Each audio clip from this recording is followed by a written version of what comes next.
क्या बात है भैया, बेर बेर हमारी कछ माताएं बहनें उठती हैं बैठती हैं, भैया लोग का सुस्ती आए रही। आज हम पहलो दिन है हम जो देख रहे कि तुम का चाह रहे, हम जे सोच रहे कि तुम चाय का रहे। भगवान की कथा चल रही तो भगवान की कथा कहें। हाँ भैया, तुम्हारा नाम जसवीर बिमलेश, अच्छा। सुस्ती आ जाती है, भगवान की कथा में सुस्ती आना नहीं चाहिए। और बताए दे सुस्ती आते हुए आज हम कथा जो है अंदाज से सुस्ती बाई कह रहे हैं, क्योंकि पहली बार आए तुम्हारे गांव में दीनपुरा में। एक दिना तो हमारे समझन में ही निकल जाता है कि हमारे भैया लोग का चाह रहे। लेकिन ध्यान रखना, हम तो जहाँ भी जाते हैं भगवान की कथा से ही मतलब रखते हैं। आपने इतना पैसा खर्च किया है, काय के लिए किया? कथा के लिए, ढोला नौटंकी के लिए नहीं किया। कछु लोग हमारे भैया, आज तो खैर भीड़ ज़्यादा ही है, थोड़ी कम है, ज़्यादा इतनी नहीं है, क्योंकि लोगन को पहले दूसरे दिन तो जाई में निकल जाता है। लेकिन भैया लोगन की हमारे की एक इच्छा होते, हम बताए दिए तुम्हें। कछु लोग तो कथा सुनना हो कहते हैं कि चलो फलाने सिंह के जहाँ भगवान की कथा चल रही है, चलो देख के सुन के आए। कछु लोग जब देख सोच के आते हैं कि चलो कथा चल रही देख आए। शास्त्री जी देखें नए हैं कि पुराने हैं, कैसे हैं? एक बात बताऊं, सुनो। जब बात आ गई तो परीक्षित महाराज कहें जरूर।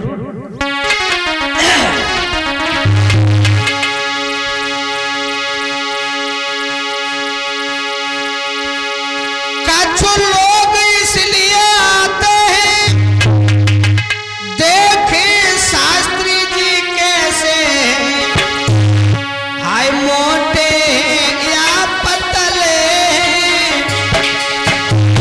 और कथा किस तरह कहते हैं।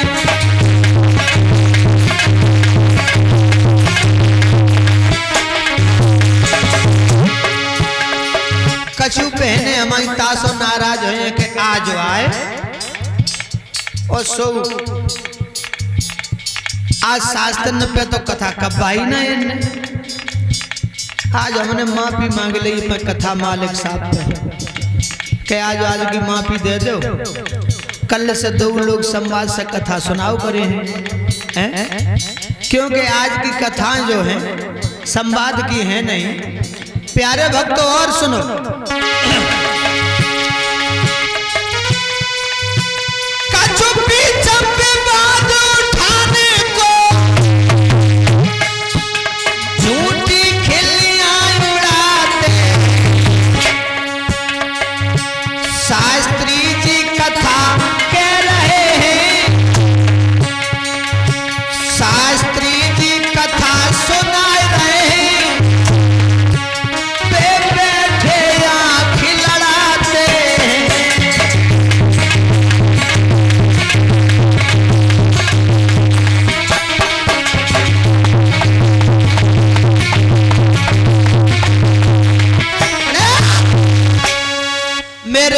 भक्तों वहीं अपना ध्यान केंद्रित कीजिए जहां भगवान की पावन कथा चल रही है। इधर द्रौपदी अपने पांचों बेटों की लहस पे फपक फपक के मुंह रख के रो रही है। भगवान श्याम सुंदर को अवगत हुआ कि द्रौपदी के 5 पुत्र मारे गए। भगवान कन्हैया द्रौपदी के पास में आए और जैसे ही द्रौपदी ने भगवान कन्हैया को आते हुए देखा तो चीख करके कहने लगी, श्याम तुम्हारे होते हुए हमारे 5 पुत्र मारे गए, तुम्हारे होते हुए हमारे 5 बेटा मारे गए, कहां सो रहे थे तुम? और रो करके जवाब दिया है, मोहन के आते ही बोली आ मोहन पे बाकी है,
कुछ तो बोलो मेरे भगवान, ये जुल्म है कि नजर डारे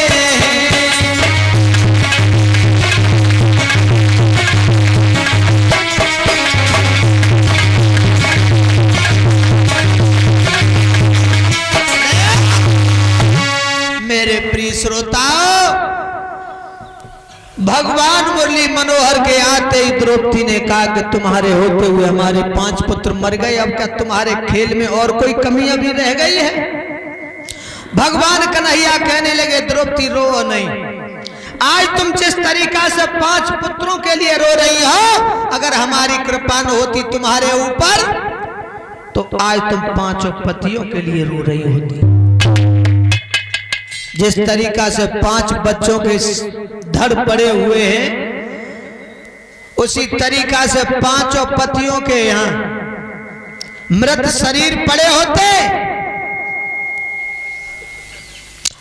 और जिस नीच ने ऐसा किया है, उस नीच को हम पकड़ के बहुत जल्दी तुम्हारे सामने ला करके उसे खड़ा करके उसे सजा दूंगा। तुम बता देना तो उसे जान से मार दूंगा, तुम कहोगे तो उसे छोड़ दूंगा। भगवान मुरली मनोहर गए जहां अश्वत्थामा बैठा था। अश्वत्थामा को पकड़ा भगवान ने। जब कोई पापी पकड़ा जाए तो कैसे लाया जाता है? पापी पकड़ा जाए तो कैसे लाया जाता है?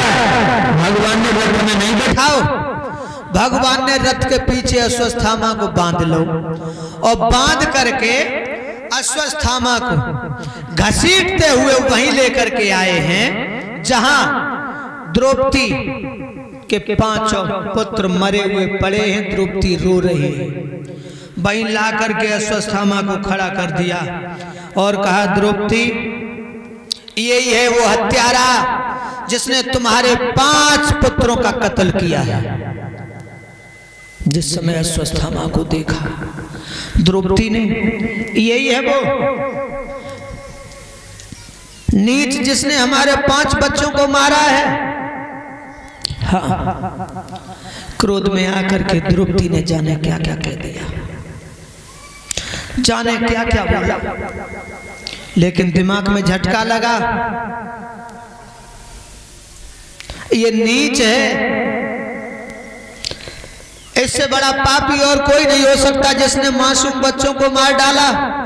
भगवान मुरली मनोहर कहने लगे द्रौपदी अब ज्यादा समय नहीं है, तुम बताओ तो हम इसे मार दें।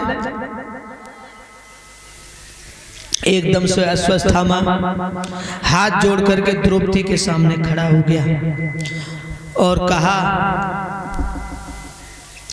अगर हमें मरवा दोगी तो ये आपका न्याय है, अगर हमें जीवित छोड़ दो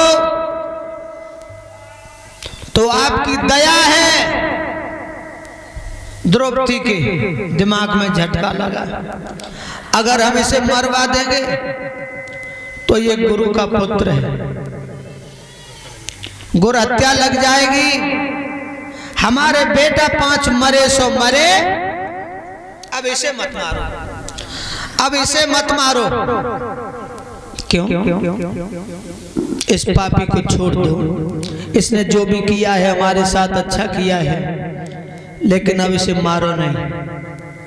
भगवान ने द्रौपदी की बात सुन के अश्वत्थामा के मस्तिष्क में जो मड़ थी वो भगवान ने मस्तिष्क को चीर करके मड़ निकाल ली, अपमानित करके और अश्वत्थामा को छोड़ दिया। लेकिन लोगों, नीच को छोड़ो न जाए। भगवान मेरे प्रभु ने बड़ी भूल करी, नरे पापी छोड़ दे।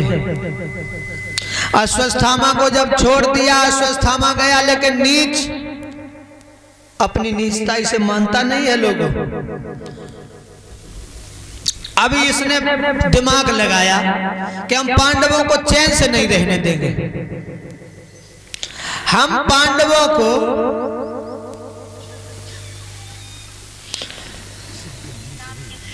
सुख की नींद नहीं सोने देंगे। अभिमन्यु की पत्नी है उत्तरा, जो गर्भवती है। अभिमन्यु की पत्नी उत्तरा के गर्भ में इसने अश्वत्थामा ने अग्नि बाण मारा है। वो गर्भ जलने लगा, और जब गर्भ जलने लगा तो उत्तरा को बेचैनी हुई। एकदम से उत्तरा ने भगवान को याद किया है, भगवान को याद किया।